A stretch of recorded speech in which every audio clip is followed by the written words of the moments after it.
Billy in Taiwan writes to me. He says that we all know DSD is very hard for editing.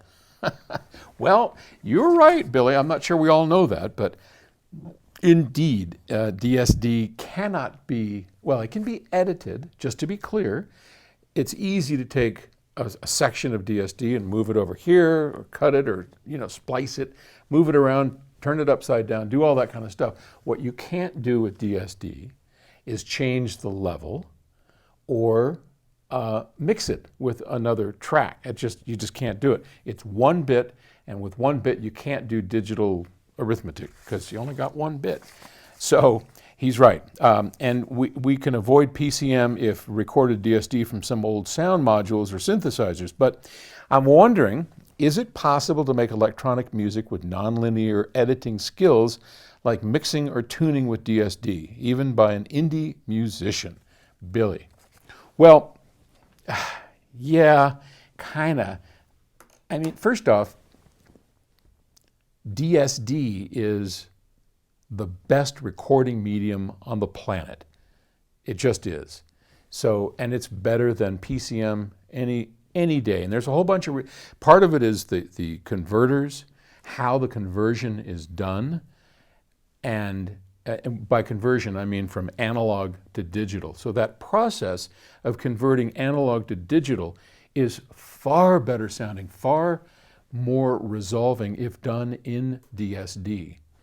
But the cool thing is that once you take a proper A to D and use it to, at the right sample rates and all that, to record analog into DSD, now once you have that, now you have a digital form that we can do something with.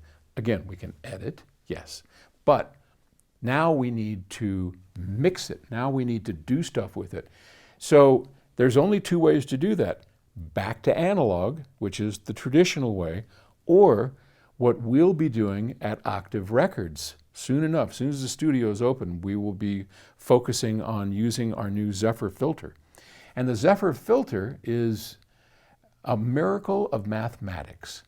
So, and it's not widely available. I'm going to work with the guys who invented it, a couple of mathematicians and programmers that invented the Zephyr filter, to try and make it available to people.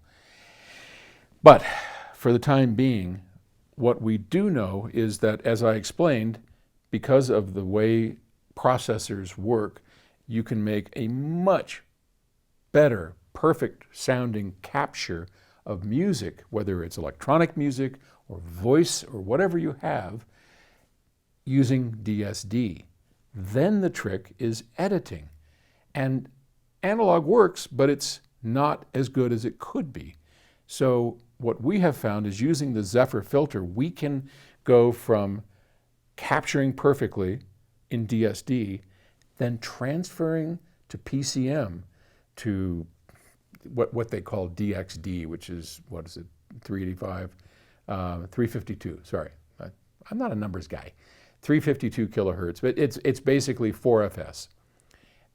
And we can talk about that later. But it captures everything in DSD perfectly without any loss whatsoever.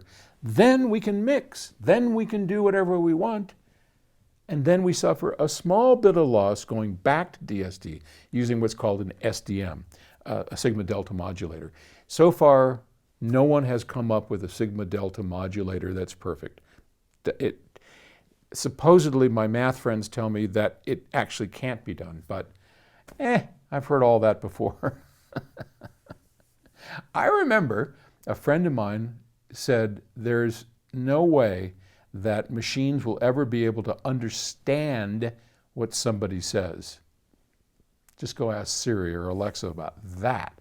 Okay, so never say never, but currently the best SDMs in the world have a little bit of loss. Not much, it's not bad, and it's far less than going D to A, mix, mix, mix in analog, and then A to D. That process of DSD, Zephyr, mixing on an excellent board like Pyramix, then using the world's best SDMs that you can to go back to DSD. That whole process, that chain, is so far state of the art. It's as good as it gets. So, hope that answers your question. Thanks for asking, and I'll talk to you later.